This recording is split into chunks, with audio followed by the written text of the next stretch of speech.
Hello friends, welcome to the platform of Noble Academy. So friends, આજના લેક્ચરમાં આપણે શરૂ કરવા જઈ રહ્યા છે ધોરણ 12 ની અંદર વિષય અકાઉન્ટનો પાર્ટ 1 ની અંદર આપણે ચેપ્ટર નંબર 2 જેનું નામ છે ભાગીદારી પેઢીના વાર્ષિક હિસાબો. ભાગીદારી પેઢીના વાર્ષિક હિસાબોમાં આજના લેક્ચરમાં આપણે શરૂ કરીશું દાખલા નંબર 8, જેમાં બે ભાગીદાર છે, બ્રહ્મા અને વિષ્ણુ. તો વિદ્યાર્થી મિત્રો, આ વિડીયો અંત સુધી જોવો પડશે, જેથી કરીને દાખલા નંબર 8 ના જે પણ તમને ડાઉટ છે એ ક્લિયર થઈ જશે. હવે વિદ્યાર્થી મિત્રો, ધોરણ 11 ની અંદર અગાઉ આપણે ભણી ગયા કે વાર્ષિક હિસાબની અંદર કેટલા ફોર્મેટ બને છે? 3. પરંતુ ધોરણ 12 ની અંદર બે ફોર્મેટ એક્સ્ટ્રાના એડ થયા છે, જેને કહીશું આપણે નફા નુકસાન ફાળવણી ખાતું અને મૂડી ખાતું. તો વિદ્યાર્થી મિત્રો, અહીંયા બે ભાગીદાર છે, તો બે ભાગીદાર ના હિસાબો કઈ રીતે લખીશું આપણે આગળ જોઈશું. હવે દાખલા નંબર 8 ની અંદર વિદ્યાર્થી મિત્રો શું કીધું છે? તો દાખલા નંબર 8 શરૂ કરતા પહેલા આપણે સમજીશું કે દાખલા ગણવાના સ્ટેપ્સ. દાખલા કેટલા સ્ટેપમાં ગણવા પડશે? તો વિદ્યાર્થી મિત્રો, દાખલા ગણવાના કુલ 4 સ્ટેપ છે. કેટલા સ્ટેપ છે વિદ્યાર્થી મિત્રો? 4. હવે સ્ટેપ નંબર 1 ની અંદર આપણે કેટલી એન્ટ્રી કરવી પડશે વિદ્યાર્થી મિત્રો? 5 એન્ટ્રી કરવી પડશે. 5 એન્ટ્રીની અંદર પહેલી એન્ટ્રી શરૂઆતના સ્ટોકની થશે, બીજી એન્ટ્રી વિદ્યાર્થી મિત્રો ખરીદી, ત્રીજી એન્ટ્રી વેચાણ, અને ચોથી એન્ટ્રી મૂડી, અને પાંચમી એન્ટ્રી ઉપાડ. એટલે કુલ 5 એન્ટ્રીઓ થશે સ્ટેપ નંબર 1 ની અંદર. હવે વિદ્યાર્થી મિત્રો, સ્ટેપ નંબર 2. તો 5 એન્ટ્રી કર્યા પછી સ્ટેપ નંબર 2 ની અંદર આપણે હવાલાઓ ગણવા પડશે, અને જે કાચા સરવૈયાની અંદર ગુપ્ત હવાલા હોય એની ગણતરી આપણે કરવી પડશે. હવે ગુપ્ત હવાલાઓ એટલે શું? તો વિદ્યાર્થી મિત્રો, સ્ટોકના સિવાય જે કોઈ પણ નામની સાથે તારીખ આપેલી હોય અથવા ટકાવારી આપેલી હોય એવી માહિતીને શું કહેવામાં આવે છે? ગુપ્ત હવાલાઓ કહેવામાં આવે છે. હવે આગળ વધીએ. Step number 3. તો સ્ટેપ નંબર 1 ની અંદર 5 એન્ટ્રી કરવી પડશે. સ્ટેપ નંબર 2 ની અંદર આપણે હવાલાઓ અને એના પછી ગુપ્ત હવાલાની ગણતરી કરવી પડશે. સ્ટેપ નંબર 3 ની અંદર કાચા સરવૈયાની બાકીઓ. હવે જે બાકીઓ આપણે નોંધી નથી એની નોંધ સ્ટેપ નંબર 3 ની અંદર કરીશું. એટલે જેની એન્ટ્રી થઈ નથી એની એન્ટ્રી સ્ટેપ નંબર 3 ની અંદર આપણે કરીશું. સ્ટેપ નંબર 4, બધા ખાતાઓ બંધ કરીને આપણે ટોટલ લાવીશું. ચલો વિદ્યાર્થી મિત્રો, હવે આ 4 સ્ટેપ પછી આપણે ખૂબ જ મહત્વની બાબત એટલે નોંધ કરીને હું અહીંયા લખી દઉં. નોંધ નંબર 1. જે વિદ્યાર્થી મિત્રો પ્રશ્નની અંદર એટલે કાચા સરવૈયાની અંદર ઉધાર બાજુએ રકમ આપેલી હોય એ જવાબમાં પણ કઈ બાજુ આવશે? ઉધાર બાજુ. અને વિદ્યાર્થી મિત્રો, જે રકમ પ્રશ્નની અંદર જમા બાજુ આપેલી હોય એ દાખલામાં પણ કઈ બાજુ આવશે? જમા બાજુ. એટલે જવાબમાં પણ કઈ બાજુ આવશે? જમા બાજુ. ફક્ત કેટલી એન્ટ્રી છોડીને આ રકમ ઉધાર બાજુની ઉધાર બાજુએ લખીશું અને જમા બાજુની જમા બાજુએ લખીશું. તો જે એન્ટ્રીને છોડીને આપણે લખીશું ને એને કહીશું આપણે અપવાદ. શું કહીશું? અપવાદ. એટલે 5 અપવાદ છે: A, B, C, D અને E. આ અપવાદની હંમેશા ક્રોસ એન્ટ્રી થશે. ફોર એક્ઝામ્પલ, ખરીદ પરત, તેના પછી બીજો અપવાદ છે વેચાણ પરત, એના પછી ત્રીજો અપવાદ છે જેને આપણે કહીશું ખાલખાદ અનામત, એના પછી વટાવ અનામત, અને એના પછી માલની અન્ય રીતે જાઓ.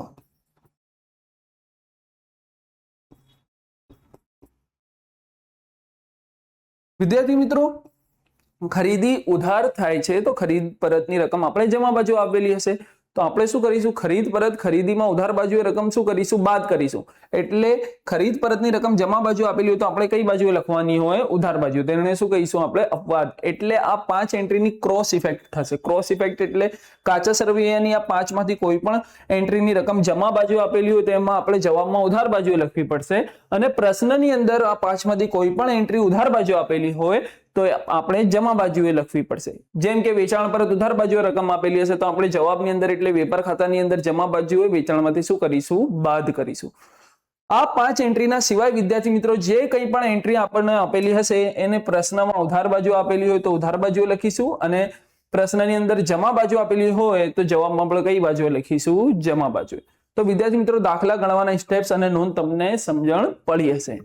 આ સ્ટેપના અકોર્ડિંગ અગર આપણે દાખલા ગણીશું તો આપણા માટે દાખલા ગણવાનો ઈઝી થઈ જશે, એટલે દાખલાની ગણતરી આપણા માટે ઈઝી થઈ જશે. ચાલો હવે આપણે શરૂ કરીએ દાખલા નંબર 8. દાખલા નંબર 8 ની અંદર વિદ્યાર્થી મિત્રો એઝ એ ઇન્ફોર્મેશન આપણને આપેલું છે કે બ્રહ્મા અને વિષ્ણુ 3:2 ના પ્રમાણમાં નફો નુકસાન વહેંચતા એક પેઢીના ભાગીદારો છે. હવે વિદ્યાર્થી મિત્રો અહીં 2 ભાગીદારો છે. પહેલા ભાગીદારનું નામ છે બ્રહ્મા, બીજા ભાગીદારનું નામ છે વિષ્ણુ. એમનું નફા નુકસાનનું પ્રમાણ 3:2 આપેલું છે. હવે આગળ વધીએ.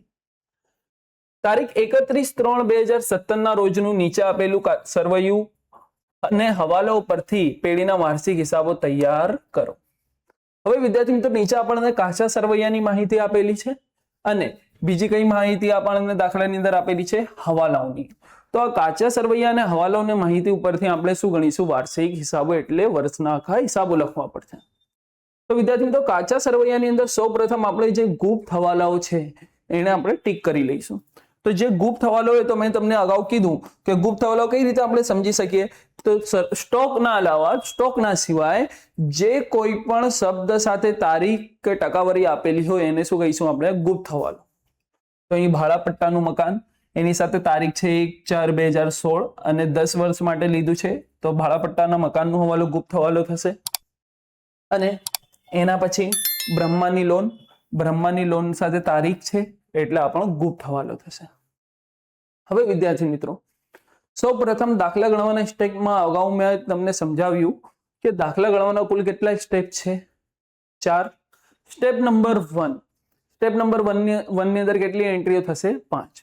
પરંતુ એના પહેલા આપણે જોઈ લઈએ કે બીજો કઈ નવી વસ્તુ છે આની અંદર. તો વિદ્યાર્થી મિત્રો અહીં વેપાર ખાતાની બાકી આપેલી છે.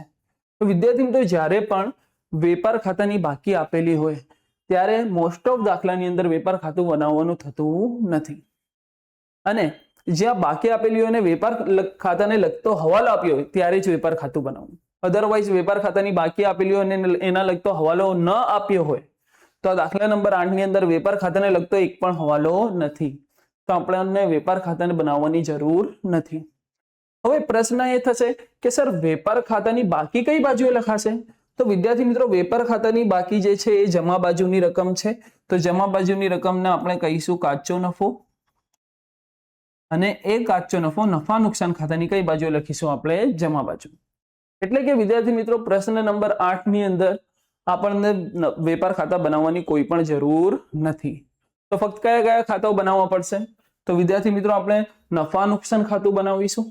હવે એના પછી નફા નુકસાન ફાળવણી ખાતું બનાવવું પડશે, અને એના પછી આપણે ભાગીદારના મૂડી ખાતા બનાવીશું. પેલા ભાગીદારનું નામ છે બ્રહ્મા, પેલા ભાગીદારનું નામ શું છે વિદ્યાર્થી મિત્રો? બ્રહ્મા. અને બીજા ભાગીદારનું નામ શું છે? વિષ્ણુ. અહીં પણ આપણે લખી દઈએ બ્રહ્મા અને વિષ્ણુ. અને મૂડી ખાતા પછી આપણે પાકું સરવૈયું બનાવવું પડશે. હવે વિદ્યાર્થી મિત્રો પાકા સરવૈયાની અંદર સૌપ્રથમ આપણે સમજીએ મૂડી દેવાની જે રકમ છે ને એના આપણે સમજીશું જમા. શું સમજીશું? જમા. અને મિલકત લેણા બાજુ જે રકમ આપેલી છે ને એને આપણે સમજીશું ઉધાર. શું સમજીશું વિદ્યાર્થી મિત્રો? ઉધાર.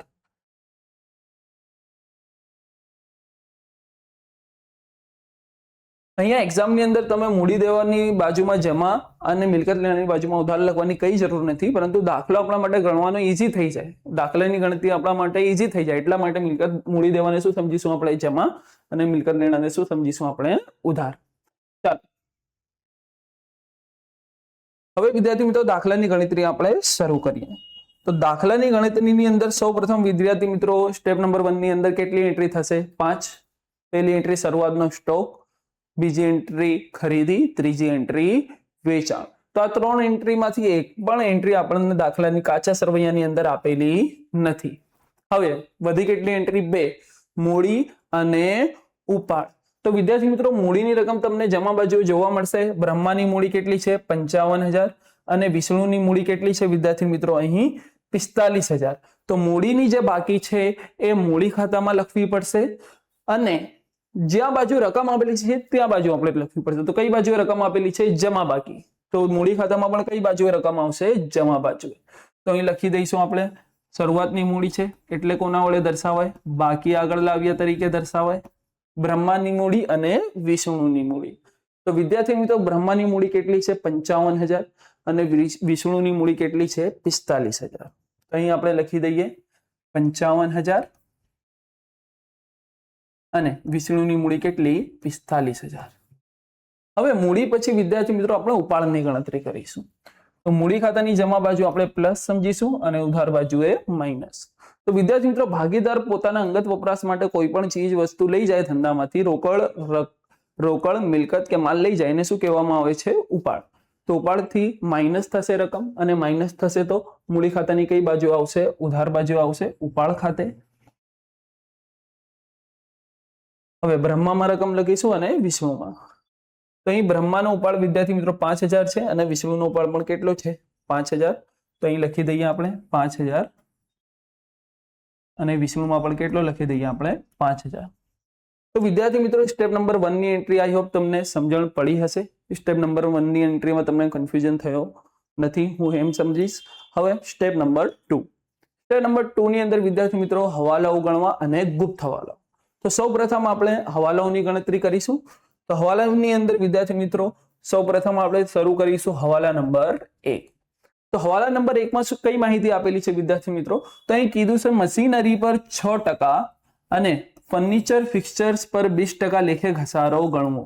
ઓકે, તો મશીનરી પર કેટલા ટકા? 6% અને ફર્નિચર પર કેટલા ટકા? 20% ઘસારાની ગણતરી કરવી પડશે.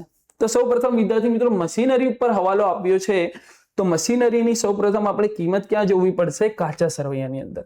ક્યાં જોવી પડશે વિદ્યાર્થી મિત્રો? કાચા સરવૈયાની અંદર. તો કાચા સરવૈયાની અંદર મશીનરી કેટલી આપેલી છે? 50,000. ઉધાર બાજુએ રકમ છે તો મશીનરી મિલકત છે તો મશીનરી ક્યાં આવશે? મિલકત લેણા બાજુ અને એના ઘસારાની ટકાવારી કેટલી આપી છે? 6%. તો આપણે લખી દઈએ પાકા સરવૈયામાં મિલકત લેણા બાજુ મશીનરી. મશીનરી રકમ કેટલી છે? મશીનરીની રકમ આપણને આપેલી છે 50,000.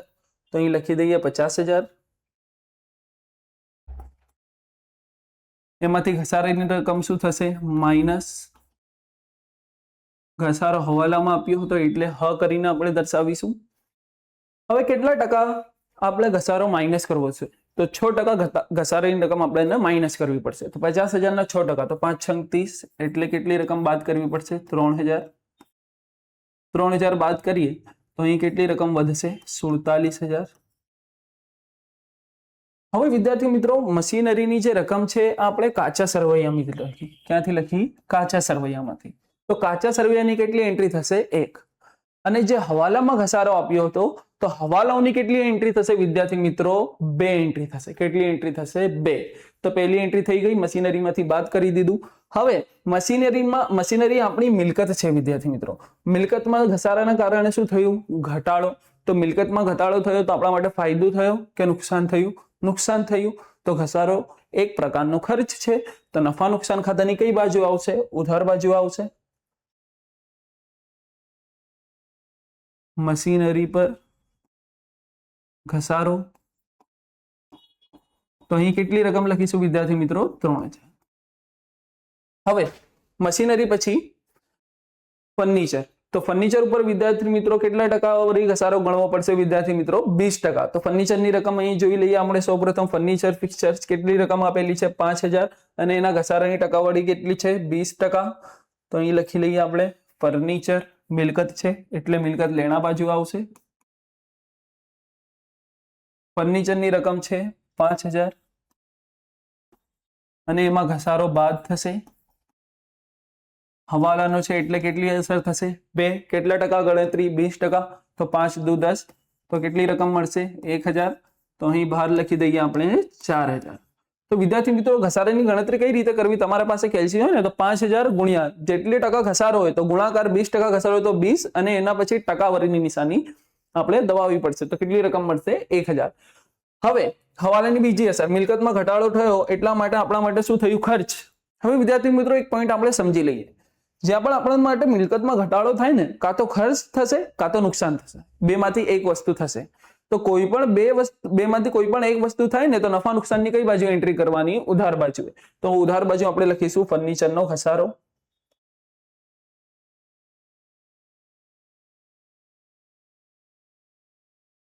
કેટલી રકમ વિદ્યાર્થી મિત્રો?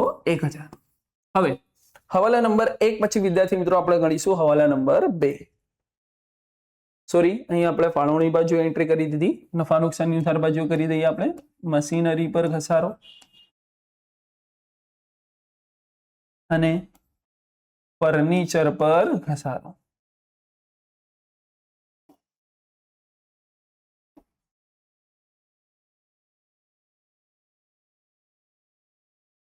મશીનરી પર ઘસારોની કેટલી રકમ હતી વિદ્યાર્થી મિત્રો? 3000 અને 1000. તો આપણે નફા નુકસાનની ઉધાર બાજુએ લખવાનું 3000 અને 1000. ચાલો વિદ્યાર્થી મિત્રો, હવે હવાલા નંબર 2. હવાલા નંબર 2 ની અંદર શું કીધું છે? દેવાદારોમાંથી 500 ઘાલખાદ માંડી વાળે. એટલે કોની ગણતરી કરવાની છે વિદ્યાર્થી મિત્રો? ઘાલખાદની. કોની ગણતરી કરવાની છે? ઘાલખાદની. હવે દેવાદારો સૌપ્રથમ કઈ બાજુ આવશે? તો વિદ્યાર્થી મિત્રો ઇન્ટ્રોડક્શન પાર્ટમાં મેં તમને સમજાવ્યું હતું કે દેવાદારે આપણી ચાલુ મિલકત છે એટલે મિલકત લેણા બાજુ આવશે. તો સૌપ્રથમ કાચા સર્વેની અંદર આપણે રકમ જોઈ લઈએ. દેવાદારોની કેટલી રકમ છે? 40000. તો 40000 આપણે ક્યાં લખીશું? મિલકત લેણા બાજુએ. અહીં લખી દઈએ આપણે દેવાદારો.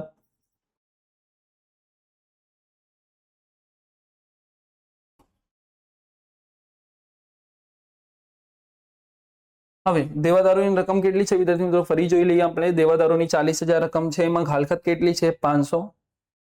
તો દેવાદારોની રકમ 40000 માઇનસ ઘાલખાદ. હવાલાની છે તો કૌંસમાં હદ તરીકે દર્શાવી દઈએ આપણે. કેટલી રકમ છે? 500. તો 40000 માંથી 500 બાદ કરીએ વિદ્યાર્થી મિત્રો, કેટલી રકમ મળશે? 39500. હવે વિદ્યાર્થી મિત્રો દેવાદાર મિલકત છે, ઘાલખાદના કારણે મિલકતમાં ઘટાડો થયો. તો ઘટાડો થયો હોય તો બે માંથી કોઈ એક વસ્તુ થશે, કાં તો ખર્ચ થશે કાં તો નુકસાન. તો ઘાલખાદ નુકસાન છે, પરંતુ સમજણ ન પડે તો કઈ રીતે સમજવાનું? દેવાદાર મિલકત છે, મિલકત ઓછી થઈ, કાં તો ખર્ચ થયો કાં તો નુકસાન થયો. તો ખર્ચ અને નુકસાન બંનેમાંથી કોઈ પણ એક વસ્તુ થાય તો નફા નુકસાનની કઈ બાજુ લખી દઈએ આપણે? ઉધાર બાજુ.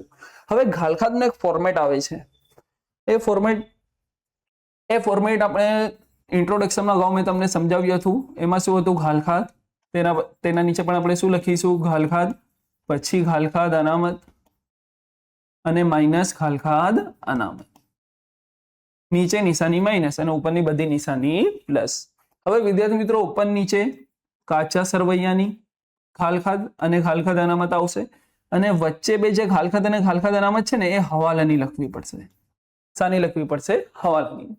તો વિદ્યાર્થી મિત્રો ઘાલખાદ કાચા સરવૈયાની જોઈ લઈએ. તો કાચા સરવૈયાની જે ઘાલખાદ છે એ ઘાલખાદની રકમ કાચા સરવૈયાની અંદર આપેલી નથી. અહીં છે વિદ્યાર્થી મિત્રો ઘાલખાદની રકમ. ઓકે, તો ઘાલખાદ બરાબર ઘાલખાદની કેટલી રકમ આપેલી છે વિદ્યાર્થી મિત્રો? 1200. અને ઘાલખાદ અનામતની રકમ આપેલી નથી. તો કાચા સરવૈયાની અંદર વિદ્યાર્થી મિત્રો ઘાલખાદની રકમ કેટલી છે? 1200. તો અહીં લખી દઈએ આપણે 1200. તેના પછી વિદ્યાર્થી મિત્રો ઘાલખાદ હવાલાની. તો હવાલાની કેટલી છે? 500. ઘાલખાદ અનામત પર કઈ હવાલો આપ્યો નથી, તો અહીં શું આવશે? ડેશ. હવે ઘાલખાદ અનામત કાચા સરવૈયાની બાદ કરીશું, પરંતુ કાચા સરવૈયાની અંદર કોઈ પણ ઘાલખાદ અનામતની રકમ નથી. તો વિદ્યાર્થી મિત્રો આઉટર કોલમમાં આપણે જો 1200 માં 500 પ્લસ કરીએ તો કેટલી રકમ મળશે? 1700. હવે આપણે આગળ વધીએ. હવાલા નંબર 3. તો વિદ્યાર્થી મિત્રો આ વિડીયો તમે એન્ડ સુધી જોશો ને તો દાખલામાં પૂરેપૂરી સમજણ પડશે, અને જો વચ્ચેથી તમે આ ટોપિક છોડી દેશો તો દાખલામાં કંઈ પણ સમજણ પડશે નહીં. તો વિદ્યાર્થી મિત્રો હવાલા નંબર 3. હવાલા નંબર 3 ની અંદર શું કીધું છે? બ્રહ્મા અને વિષ્ણુને અનુક્રમે 5000 અને 4000 વાર્ષિક પગાર આપવાનો છે. તો વિદ્યાર્થી મિત્રો સૌપ્રથમ સમજી લઈએ બ્રહ્મા અને વિષ્ણુ કોણ છે. તો વિદ્યાર્થી મિત્રો બ્રહ્મા અને વિષ્ણુ એ તો ભાગીદારો છે, અને ભાગીદારોનું નામ જ્યારે પણ હવાલામાં આવે તો ભાગીદારોનું નામ આવે ને વિદ્યાર્થી મિત્રો જ્યારે પણ હવાલામાં, તો આપણે કયું ખાતું જોવું? મૂડી ખાતું. હવે જ્યારે ભાગીદારને આપણે પગાર ચૂકવીએ તો એની જેબમાં પૈસા પ્લસ થશે કે માઇનસ થશે? તો સર પ્લસ થશે. તો ભાગીદારોનો પગાર આપીએ તો એના પાસે પૈસા પ્લસ થશે, એટલે કઈ બાજુ લખીશું આપણે? જમા બાજુએ, પગાર ખાતે. ચાલો, કોનો પગાર? બ્રહ્માનો પગાર અને વિષ્ણુનો પગાર. તો વિદ્યાર્થી મિત્રો બ્રહ્માનો પગાર કેટલો છે? 5000 અને વિષ્ણુનો 4000. તો અહીં 5000 લખી દઈએ અને અહીં 4000 લખી દઈએ. હવે વિદ્યાર્થી મિત્રો ઇન્ટ્રોડક્શન પાર્ટમાં મેં તમને સમજાવ્યું હતું કે મૂડી ખાતામાં જે એન્ટ્રી જમા બાજુએ આવે એ એન્ટ્રી ફાળવણીમાં શું થઈ જશે? ઉધાર બાજુએ. અને કોન્સેપ્ટથી સમજીએ તો ભાગીદારને જ્યારે પણ પગાર આપીએ ત્યારે ફાળવણી ખાતા પેઢી માટે ખર્ચ થશે અને ભાગીદારને લગતો ખર્ચ નફા નુકસાન ફાળવણી ખાતાની કઈ બાજુ આવશે? ઉધાર બાજુ આવશે. તો અહીં લખી દઈએ આપણે પગાર ખાતે.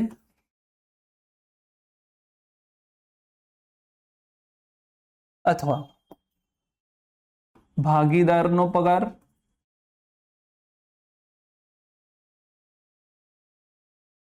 નામ શું છે ભાગીદારોનું? બ્રહ્મા અને વિષ્ણુ. હવે વિદ્યાર્થી મિત્રો બ્રહ્માના પગારની રકમ કેટલી છે? 5000 અને વિષ્ણુના પગારની રકમ 4000. તો અહીં લખી દઈએ આપણે 5000 અને 4000. તો કુલ રકમ કેટલી મળશે વિદ્યાર્થી મિત્રો? 9000. હવે હવાલા સાથે સાથે વિદ્યાર્થી મિત્રો એક વાત છે, હું તમને કહી દઉં. સૌપ્રથમ જ્યારે કોઈ પણ ખાતું આપણે બનાવીએ ને તો એને ટાઇટલ સાથે લખવું પડશે. જો જેમ કે અહીં આપણે શું લખ્યું છે? બ્રહ્મા અને વિષ્ણુની ભાગીદારી પેઢીનું તારીખ 31/3/2017 ના રોજ પૂરા થતા વર્ષનું નફા નુકસાન ખાતું. તો દરેક ખાતાઓની અંદર ટાઇટલ સાથે ફરજિયાત લખવું પડશે વિદ્યાર્થી મિત્રો. જો જવાબ તમારો સાચો હશે પરંતુ ટાઇટલ સાથે તમને લખ્યું ન હોય, લખ્યું નથી, ખાતું બનાવ્યું પરંતુ ટાઇટલ ઉપર લખ્યું નથી, તો તમારા માર્ક્સ કપાશે વિદ્યાર્થી. તો દરેક ખાતાનું નામ ટાઇટલ સાથે લખવું પડશે. શોર્ટમાં લખવાની જરાય જરૂર નથી. હવે વિદ્યાર્થી મિત્રો હવાલા નંબર 4. હવાલા નંબર 4 ની અંદર શું કીધું છે? ₹500 કમિશન મળવાનું બાકી. તો વિદ્યાર્થી મિત્રો કમિશન ઉપર હવાલાની રકમ આપેલી છે. તો આપણે સૌપ્રથમ કાચા સરવૈયાની અંદર જોઈ લઈએ કે કઈ કમિશનની રકમ છે. તો વિદ્યાર્થી મિત્રો ઉધાર બાજુએ તો કમિશનની રકમ નથી, પરંતુ જમા બાજુએ કમિશનની રકમ કેટલી આપેલી છે વિદ્યાર્થી મિત્રો? 2000 અને 500. હવે ઇન્ટ્રોડક્શન પાર્ટમાં મેં તમને સમજાવ્યું કે કમિશન કયા ખાતામાં આવે છે? નફા નુકસાન ખાતામાં આવે છે. તો આપણે એ ખબર હોવી જોઈએ કે જે માહિતી કાચા સરવૈયામાં આપેલી છે કયા ખાતામાં આવશે, અને ઉધાર અને જમા કઈ રીતે આપણે ડિસાઈડ કરીશું? તો કમિશન નફા નુકસાન ખાતામાં આવશે, રકમ જમા બાજુ છે તો નફા નુકસાન ખાતાની અંદર કઈ બાજુએ લખીશું? આપણે જમા બાજુએ. તો નફા નુકસાન ખાતાની જમા બાજુ આપણે લખીશું કમિશન. હવે વિદ્યાર્થી મિત્રો કમિશનની રકમ કેટલી આપેલી છે? આપણે કમિશનની રકમ આપેલી છે 2500. તો અહીં લખી દઈએ આપણે 2500. હવે આગળ વધીએ વિદ્યાર્થી મિત્રો. જ્યારે પણ હવાલામાં વિદ્યાર્થી મિત્રો બાકી શબ્દ આપ્યો હોય, કયું શબ્દ આપ્યું હોય? બાકી. તો વિદ્યાર્થી મિત્રો જ્યારે પણ હવાલામાં બાકી શબ્દ આપ્યો હોય ને તો નિશાની થશે પ્લસની. અને જ્યારે પણ હવાલાની અંદર અગાઉ શબ્દ આપ્યો હોય, કયું શબ્દ આપ્યું હોય? અગાઉ. અગાઉ શબ્દ આપ્યો હોય ને હવાલાની અંદર વિદ્યાર્થી મિત્રો, ખર્ચ અને આવકને લગતો હવાલો હોય અને એની સાથે અગાઉ શબ્દ આપ્યો હોય ને તો એ માઇનસ થશે. અને બાકી શબ્દ આપ્યો હોય ને વિદ્યાર્થી મિત્રો તે હવાલામાં શું થશે? પ્લસ થશે. તો અહીં શું કીધું છે વિદ્યાર્થી મિત્રો? 500 કમિશન મળવાનું બાકી. તો અહીં બાકી શબ્દ આપ્યું છે, તો બાકી શબ્દ આપ્યું તો કમિશનમાં શું થશે? પ્લસ મળવાનું બાકી કમિશન. કેટલી રકમ? 500. તો કુલ રકમ કેટલી થશે વિદ્યાર્થી મિત્રો? 3000. હવે જે કાચા સરવૈયાની કમિશન છે ને વિદ્યાર્થી મિત્રો એની એક એન્ટ્રી આવશે, પરંતુ જે મળવાનું બાકી હવાલાનો કમિશન છે એની કેટલી અસર આવશે? 2. તો બીજી એન્ટ્રી કઈ રીતે સમજવી વિદ્યાર્થી મિત્રો? તો કમિશન એ આપણા માટે આવક છે એટલે તો નફા નુકસાન ખાતાની જમા બાજુએ લખી. હવે આવકની અંદર શું થયું? વધારો. હવે આવકમાં વધારો થયો તો આપણા માટે મિલકતમાં એન્ટ્રી થશે કે દેવામાં એન્ટ્રી થશે? તો વિદ્યાર્થી મિત્રો આવકમાં વધારો થયો એટલા માટે આપણે ફાયદો થયો એટલે કમિશન મળવાનું બાકી એટલે લેણું થયું, તો મિલકત લેણા બાજુ આવશે. મળવાનું બાકી કમિશન. મળવાનું બાકી કમિશનની એન્ટ્રી કેટલી થશે વિદ્યાર્થી મિત્રો? અહીં 500.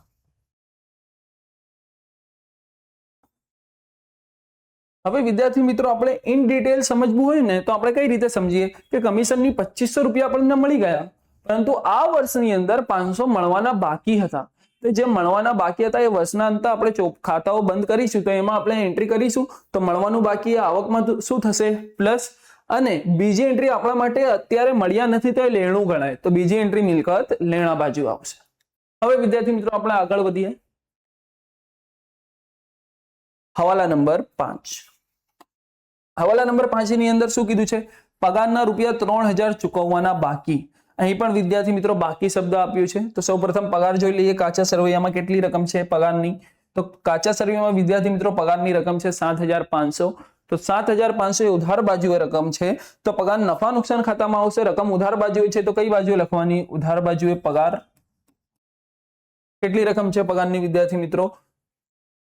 પગારની રકમ અહીંયા આપેલી છે આપણે 7500. તો અહીં લખી દઈએ આપણે 7500.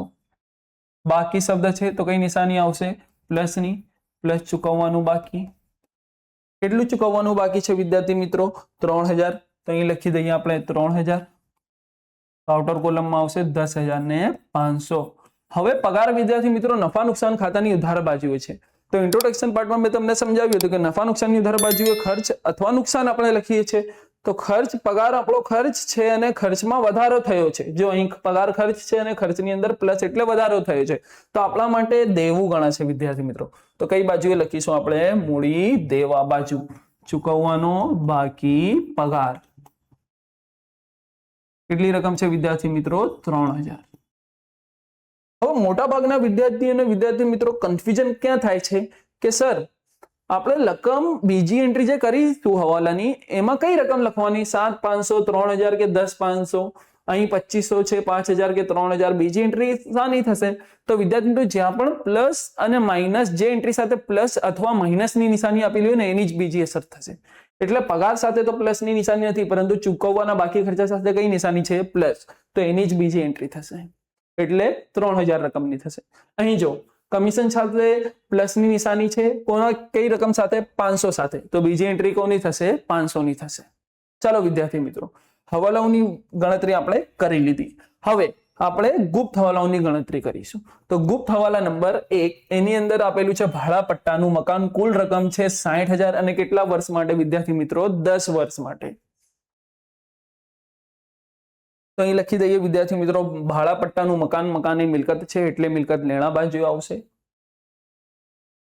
ભાડા પટ્ટાનું મકાન. કુલ રકમ કેટલી છે વિદ્યાર્થી મિત્રો? 60000. હવે હવાલામાં જોયું વિદ્યાર્થી મિત્રો, ગુપ્ત હવાલાની અંદર ભાડા પટ્ટાના મકાનની તારીખ જે છે એ 1/4/2016 છે. તો અહીં લખી દઈએ વિદ્યાર્થી મિત્રો 1/4/2016. અને વર્ષનો અંત આપણે ક્યારે થયો છે? 31/3/2017 ના રોજ વર્ષનો અંત થયો છે. તો આ દિવસે આપણે હિસાબ લખવા બેઠા છીએ તો મકાનનો ઉપયોગ કેટલા વર્ષનો કરી લીધો આપણે? 1 યર, એટલે 1 વર્ષનો મકાનનો ઉપયોગ કરી લીધો. તો કુલ રકમ કેટલી છે? 60000. તો 60000 10 વર્ષ માટે આપણે ભાડે લીધું હતું. તો 60000 રકમ ચૂકવી દીધી અને એમાંથી આપણે 1 વર્ષનો તો ઉપયોગ કરી લીધો. તો 1 વર્ષનો જેટલો ઉપયોગ કર્યો એટલી રકમ આપણે શું કરીશું? બાદ કરીશું. તો કુલ વર્ષ 10 છે અને રકમ 60000 છે. તો 60000 ભાગ્યા 10 કરીશું તો 6000 આપણને 1 વર્ષની રકમ મળશે. અને આ 6000 નો આપણે ઉપયોગ કરી લીધું, કારણ કે આપણે હિસાબ 31/3/2017 ના રોજ લખીએ છીએ. તો ઉપયોગ કરી લીધું તો 6000 ની રકમ મકાનની કિંમતમાં શું થશે? બાદ થશે. અને જે રકમ બાદ થશે એને કહીશું આપણે માંડવાળ. કેટલી રકમ બાદ થશે? 6000. અને બીજી એન્ટ્રી આવશે વિદ્યાર્થી મિત્રો મકાનની મિલકત છે, મિલકતમાં ઘટાડો થયો. મિલકતમાં ઘટાડો થયો, કાં તો ખર્ચ થયું કાં તો નુકસાન થયું. તો બીજી એન્ટ્રી નફા નુકસાનની કઈ બાજુ આવશે? ઉધાર બાજુ આવશે. તો ભાડા પટ્ટાના મકાનની માંડવાળ. તો નફા નુકસાન ખાતાની કઈ બાજુ આવશે વિદ્યાર્થી મિત્રો? ઉધાર બાજુએ. તો અહીં લખી દઈએ આપણે ભાડા પટ્ટાના મકાનની માંડવાળ.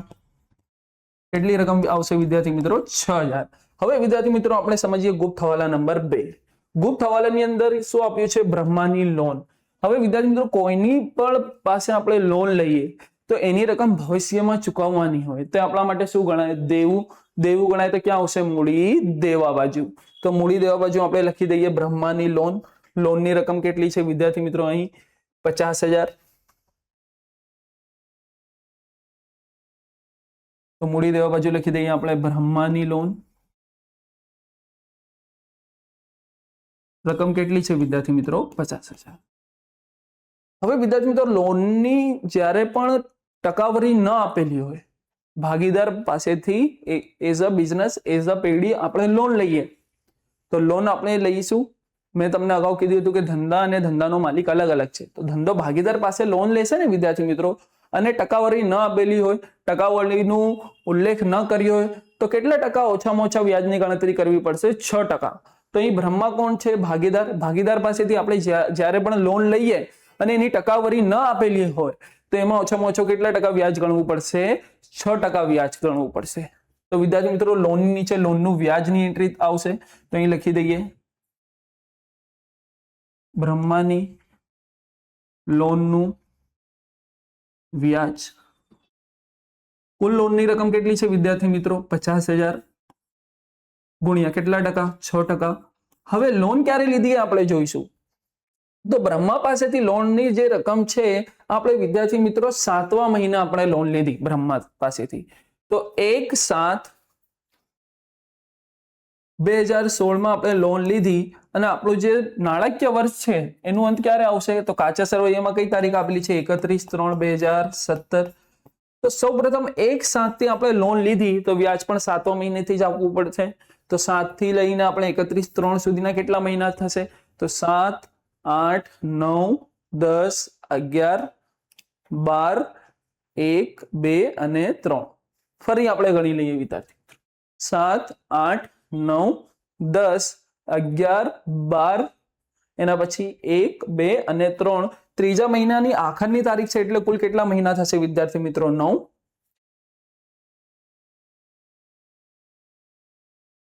અને ભાગ્યા એટલે 9 મહિનાનું વ્યાજ ચૂકવવાનું છે અને કુલ મહિના 12 થશે. ભાગાકાર કોની સાથે કરીશું? 12 સાથે. તો વિદ્યાર્થી મિત્રો 50,000 નું આપણે ગુણાકાર 6% સાથે કરીશું. અને ચલો સૌપ્રથમ આપણે 50,000 ના 6% કાઢી લઈએ. તો અહીંયા 50,000 છે તો 50,000 ગુણ્યા કેટલા ટકા છે? 6% ગુણ્યા 9 સાથે ગુણાકાર અને 12 સાથે ભાગાકાર. તો લોન પર વ્યાજની રકમ કેટલી મળશે વિદ્યાર્થી મિત્રો? 2,250. હવે લોન પર વ્યાજ આપણા માટે દેવું હતું તો મૂડી દેવા બાજુ એન્ટ્રી થઈ ગઈ. બ્રહ્માની લોન એ કાચા સરવૈયામાં આપેલી હતી વિદ્યાર્થી મિત્રો, તો એની કેટલી અસર થશે? 1. અને લોનનો વ્યાજ એક ગુપ્ત હવાલો હતો તો એની કેટલી અસર થશે? 2. તો બીજી એન્ટ્રી લોન પર વ્યાજ આપણા માટે શું છે? ખર્ચ. તો નફા નુકસાનની કઈ બાજુ આવશે? ઉધાર બાજુ.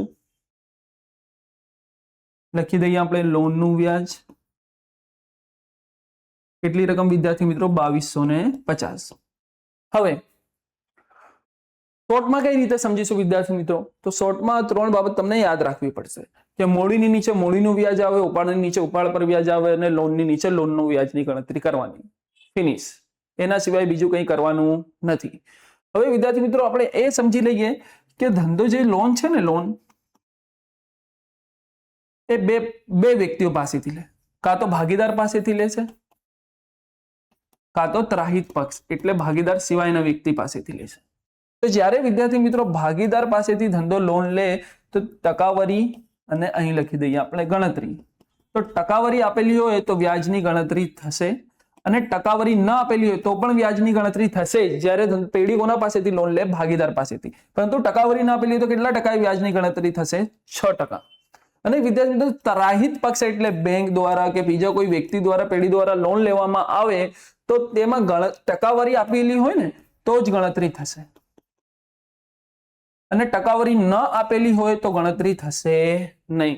તો આ જે કોષ્ટક છે, આ જે ડાયાગ્રામ છે તમે નોટબુકમાં બનાવી લેજો, જેના કારણે દાખલામાં ક્યારેય તમને ભૂલ પડશે નહીં. તો વિદ્યાર્થીઓ આ જે દાખલો છે ને વાર્ષિક હિસાબનો, એમાં મોટા ભાગના વિદ્યાર્થીઓની આન્સર આવશે નહીં. સિવાય જે આ વિડીયો જોવે છે એ વિદ્યાર્થીઓનો આન્સર આવશે, કારણ કે આ જે વિડીયોમાં એકદમ બેઝિકથી તમને સમજાવવામાં આવશે, સરળતાથી સમજાવવામાં આવશે. ફક્ત તમે વિડીયો એન્ડ સુધી જોજો, જેના કારણે પૂરા દાખલાની અંદર તમને સમજણ પડી જશે. હવે વિદ્યાર્થી મિત્રો આગળ વધીએ.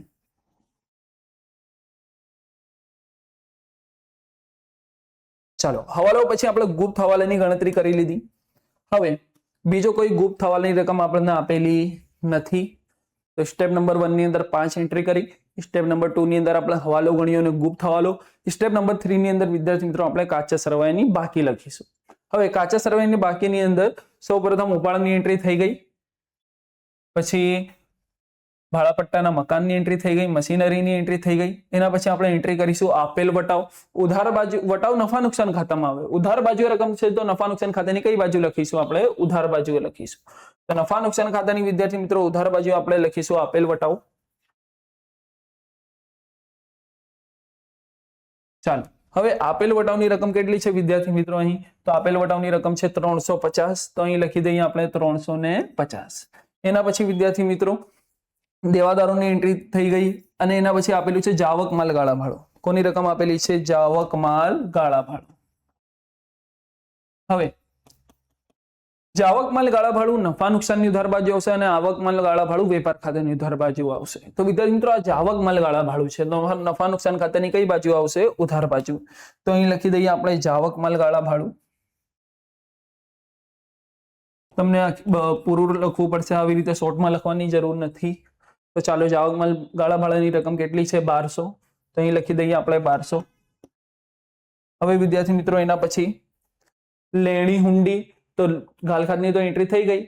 હવે ફર્નિચરની પણ થઈ ગઈ, પગારની પણ થઈ ગઈ.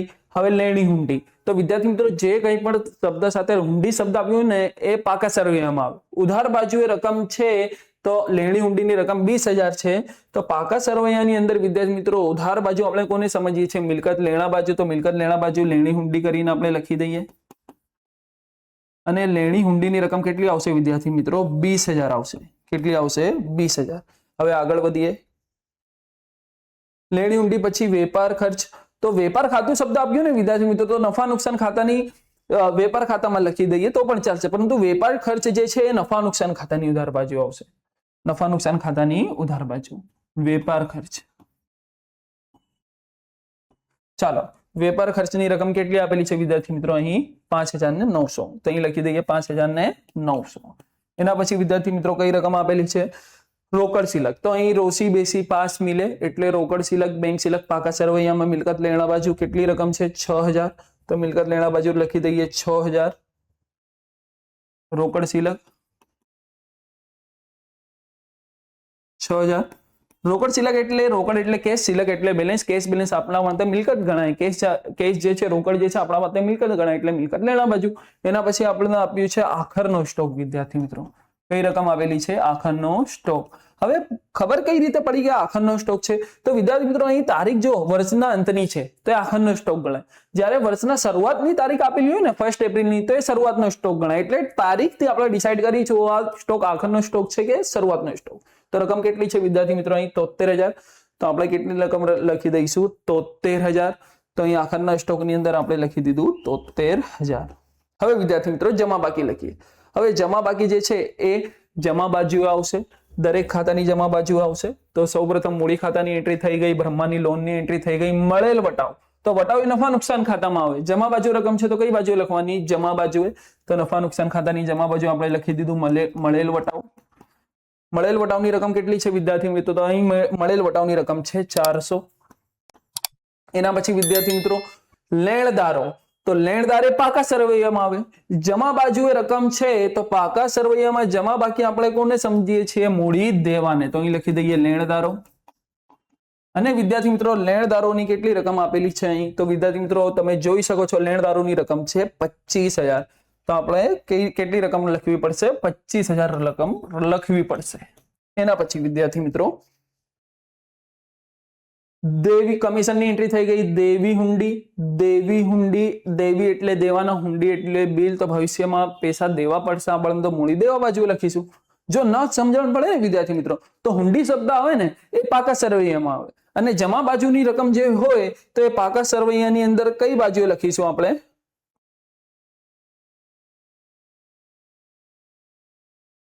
જમા બાજુ. એટલે મૂડી દેવાને શું સમજીએ છીએ આપણે? જમા બાજુ. તો અહીં લખી દઈએ આપણે દેવી હુંડી. તો મૂડી દેવા બાજુ આવશે. તો મૂડી દેવા બાજુ કેટલી રકમ મળશે દેવી હુંડીની વિદ્યાર્થી મિત્રો?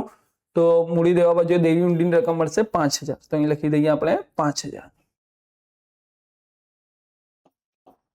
એના પછી વિદ્યાર્થી મિત્રો દેવી હુંડી પછી કઈ રકમ છે? વેપાર ખાતાની. વેપાર ખાતાની જે જમા બાજુની બાકી હોય એને આપણે કાચો નફો કહીશું અને ઉધાર બાજુની બાકીને કાચી ખોટ. તો અહીં જમા બાજુએ રકમ આપેલી છે તો આપણા માટે શું છે? કાચો નફો. અને નફા નુકસાન ખાતાની કઈ બાજુ આવશે? જમા બાજુ 57,250. અહીં લખી દઈએ કાચો નફો 97,250. તો વિદ્યાર્થી મિત્રો આપણે અહીં બધા હવાલાઓની ગણતરી કરી લીધી. હવાલાઓ સાથે આપણે ગુપ્ત હવાલાઓની ગણતરી કરી લીધી. એના પછી આપણે કાચા સરવૈયાની બાકીઓની ગણતરી કરી લીધી. તો આઈ હોપ તમને દાખલાની અંદર સારી રીતે સમજણ પડી હશે. હવે લાસ્ટ સ્ટેપ નંબર 4 ની અંદર આપણે બધા ખાતાઓ ક્લોઝ કરીશું. તો સૌપ્રથમ આપણે નફા નુકસાન ખાતું બંધ કરીશું. નફા નુકસાન ખાતું બંધ કરવા માટે જમા બાજુનું આપણે ટોટલ કરી લઈએ. તો જમા બાજુએ રકમ છે 97,250, પછી 3,000, પછી 400. કુલ ટોટલ આવશે વિદ્યાર્થી મિત્રો અહીં 1,06,50. તો વિદ્યાર્થી મિત્રો કુલ ટોટલ કેટલો થશે? 1,06,50. ફરી એકવાર વેરીફાઈ કરી લઈએ. 97,250, 3,000 અને 400. તો 1,06,50. એમાંથી જે ઉધાર બાજુનો સરવાળો ઓછો છે આપણે બાદ કરીશું. તો સૌપ્રથમ કઈ રકમ બાદ કરીશું? 350, એના પછી 10,500, એના પછી 3,000, એના પછી 1,000, પછી 1,700, પછી 6,000, પછી 2,250, પછી 1,200, એના પછી 5,900 આપણે બાદ કરીશું. તો જે તફાવત મળશે એ કેટલાનો મળશે? 38,750 નો. અને ઉધાર બાજુએ જેમાં બાજુ આવક વધારે હતી અને ખર્ચ ઓછો હતો, આ નફાને કયો નફો કહીશું આપણે? ચોખ્ખો નફો. વિદ્યાર્થી કયો નફો કહીશું આપણે? ચોખ્ખો નફો. તો ફરી એકવાર વેરીફાઈ કરી લઈએ. 1,06,50, એમાંથી આપણે 350, તેના પછી 10,500, તેના પછી 3,000, તેના પછી 1,000, સોરી, તેના પછી 1,700, તેના પછી 6,000, તેના પછી 2,250, તેના પછી 1,200, પછી 5,900. તો અહીં વિદ્યાર્થી મિત્રો ફરી એકવાર વેરીફાઈ કરી લઈએ આપણે. 1,06,50, એમાંથી 350 બાદ કરીએ, પછી 10,500 બાદ કરીએ, પછી 3,000 માઇનસ કરીએ, પછી 1,000, પછી 1,700, પછી 6,000, પછી 2,250, પછી અહીં બાદ કરીએ આપણે 1,200, એના પછી આપણે બાદ કરીએ 5,900. તો વિદ્યાર્થી મિત્રો અહીં જે ટોટલ જે છે અહીં આપણને તફાવત જે મળ્યો એ મળ્યો 68,750 નો. કેટલો તફાવત મળ્યો વિદ્યાર્થી મિત્રો? 68,750.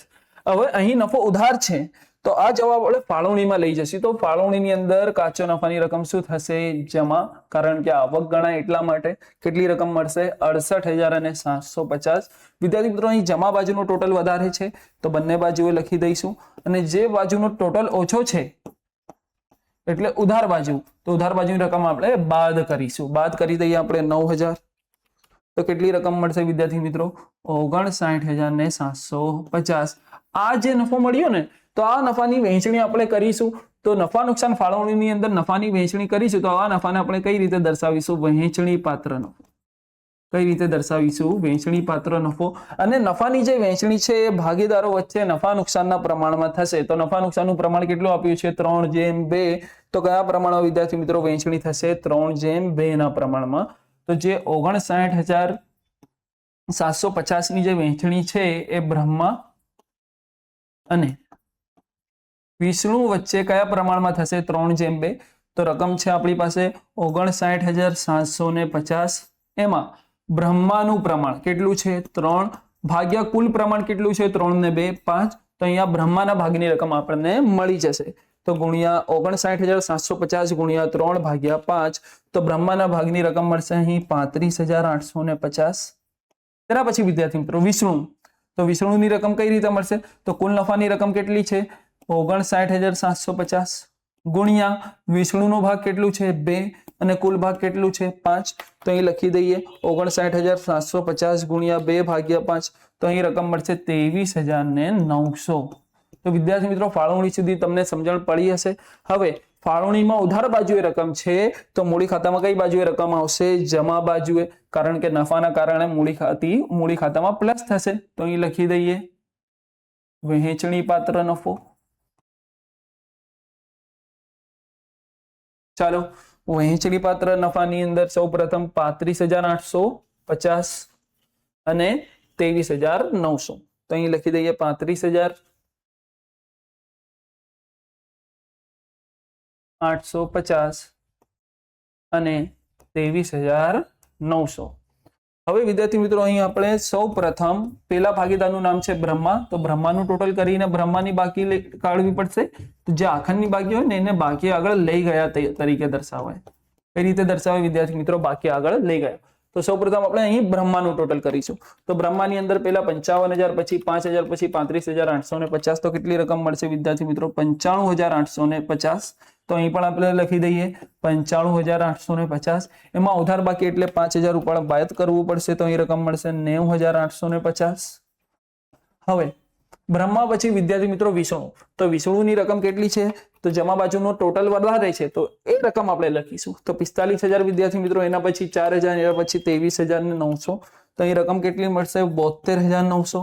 એમાંથી ઉધાર બાજુની રકમ આપણે શું કરીશું? બાદ કરીશું વિદ્યાર્થી મિત્રો. તો ઉધાર બાજુની રકમ કેટલી છે? 5,000. તો 5,000 આપણે બાદ કરીએ એટલે કેટલી રકમ મળશે? 67,900. અને અહીં ઉધાર છે તો આ જે બાકી છે એના આખંડની બાકી તરીકે એટલે બાકી આગળ લઈ ગયા તરીકે દર્શાવાય. અને જે મૂડી ખાતામાં ઉધાર થયું એ પાકા સરવૈયાની અંદર જમા એટલે મૂડી દેવા બાજુ. મૂડી દેવાને આપણે શું સમજીએ છીએ? જમા. તો અહીં લખી દઈએ મૂડી ખાતા.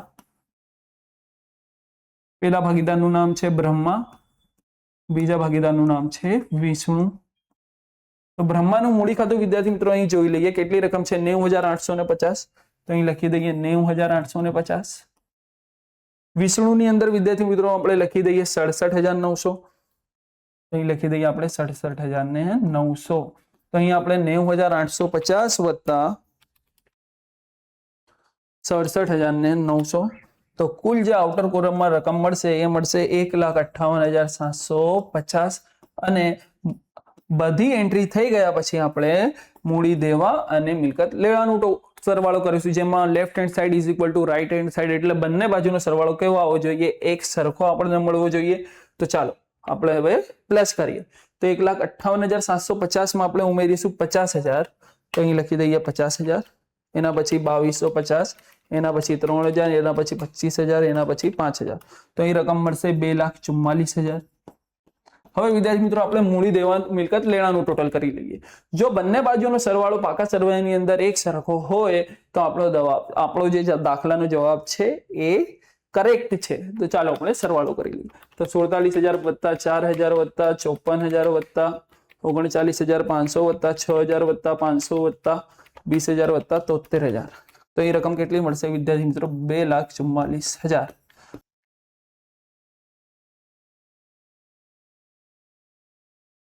હવે વિદ્યાર્થી મિત્રો આઈ હોપ કે તમને આ દાખલાની અંદર સમજણ પડી હશે. એના પછી આપણે શરૂ કરીશું દાખલા નંબર 9.